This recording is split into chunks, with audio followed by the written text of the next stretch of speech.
আসসালামু আলাইকুম রহমতুল্লাহি বারাকাতুহু। সম্মানিত দিনী বানাহলের কতটি প্রশ্নের উত্তর শেয়ার হল ইনশাআল্লাহ। আলহামদুলিল্লাহিল্লাযী হামদান কাসীরান তাইয়িবান মুবারাকান ফি।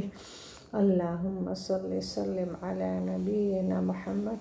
রাব্বি ইশরাহ লি সাদরি ওয়াইসির লি আমরি ওয়াহলুল উকদাতাম মিন লিসানি ইয়াফকাহু কওলি। জিন জাতি কিসের তৈরি? আগুনের তৈরি। জিনদের আল্লাহ কেন তৈরি করেছেন? ইবাদত করার জন্য। সূরা জারিয়াতর ৫৬ নং আয়াত। পবিত্র কুরআনে কতটি সূরা আছে? ১১৪টি। পবিত্র কুরআনে প্রথম সূরার নাম কি?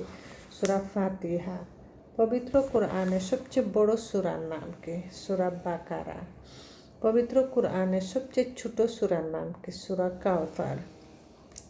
পবিত্র কুরআনের মধ্যে সবচেয়ে বড় আয়াত কোনটি? কোন সূরায়? সূরা বাকারা ২৮২ নং আয়াতে। পবিত্র কুরআনের মধ্যে সবচেয়ে ফজিলতপূর্ণ আয়াত কোনটি? আয়াতুল কুরসি, সূরা বাকারা ২৫৫ নং আয়াতে। ফরজ নামাজ জানতে কোন আয়াতটি পাঠ করলে মৃত্যু ছাড়া জান্নাতে যেতে কোনো বাধা থাকে না? আয়াতুল কুরসি। পবিত্র কুরআনের কোন সূরাটি পাঠ করলে কবরের আযাব থেকে রক্ষা পাওয়া যায়? সূরা মুলক ৬৭ নং সূরা। পবিত্র কুরআনে কোন সূরার প্রতি ভালোবাসা মানুষকে জান্নাতে নিয়ে যায়? সূরা ইখলাস। কোন সূরাটি পবিত্র কুরআনের ১/৪ সমপরিমাণ? সূরা কাফিরুন ১০৯ নং সূরা। পবিত্র কুরআনে কোন সূরাটি জুম্মার দিবসে বিশেষভাবে পাঠ করা মুস্তাহাব? সূরা কাহাফ ১৮ নং সূরা। পবিত্র কুরআনে কোন সূরার প্রথমাংশ তেলাওয়াতকারী দাজ্জালের ফিতনা থেকে রক্ষা করবে? সূরা কাহাফের প্রথম ১০টি আয়াত।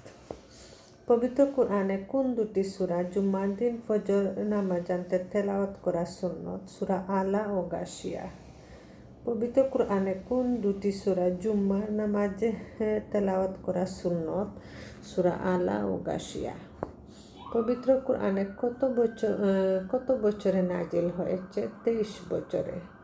মুহাম্মদ সাল্লাল্লাহু আলাইহি ওয়াসাল্লামের নাম পবিত্র কুরআনে কত স্থানে উল্লেখ করা হয়েছে? ৪ স্থানে। সূরা আলে ইমরানের ১৪৪ নং আয়াতে, সূরা আহজাবর ৪০ নং আয়াতে, সূরা মুহাম্মদর ২ নং আয়াতে, সূরা ফাতহর ২৯ নং আয়াতে।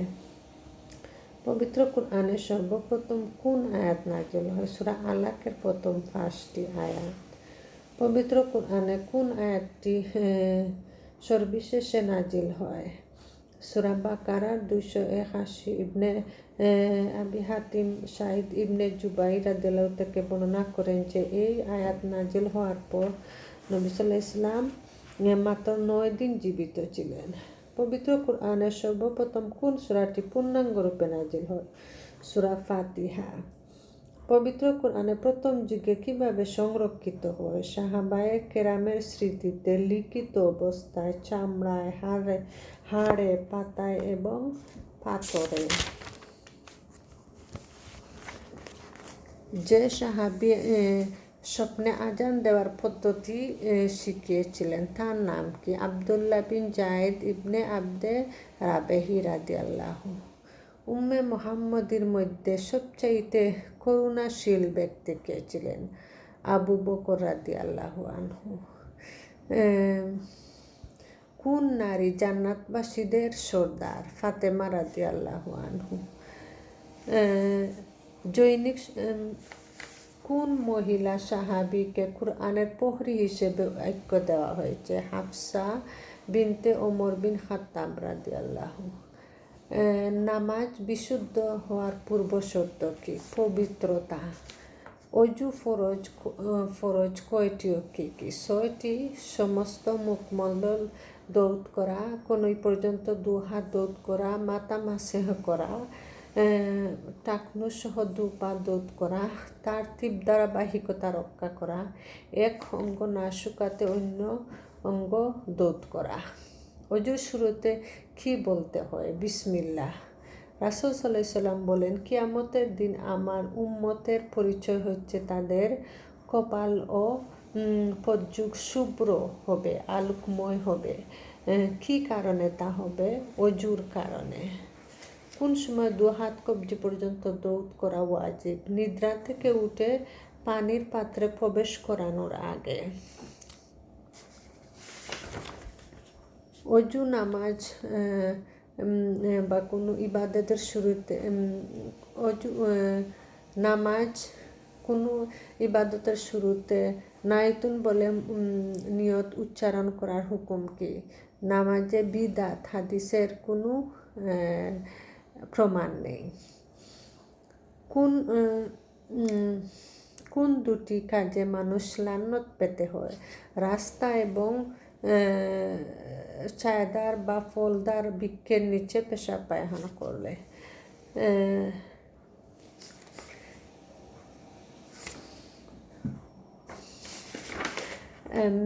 রোজাদার কি মেসওয়াক করতে পারে? রোজাদার মেসওয়াক করা সুন্নত। বিশেষভাবে কখন মেসওয়াক করা সুন্নত? অজুর পূর্বে, নামাজের পূর্বে, কোরআন পাঠের পূর্বে, নিদ্রা থেকে উঠার পর। মেসওয়াক ব্যবহার করার উপকারিতা কি? মুখের দুর্গন্ধ দূর হয় এবং আল্লাহর সন্তুষ্টি হবে। মেসওয়াক ব্যবহার করার হুকুম কি? সুন্নত। কোন কাজের জন্য অজু আবশ্যক? নামাজ, কাবা ঘরে তওয়াফ, কোরআন স্পর্শ করার জন্য। অজুতে গা মাসা করার বিধান কি? বিধান কেননা এতে কোনো হাদিস সহিহ নেই।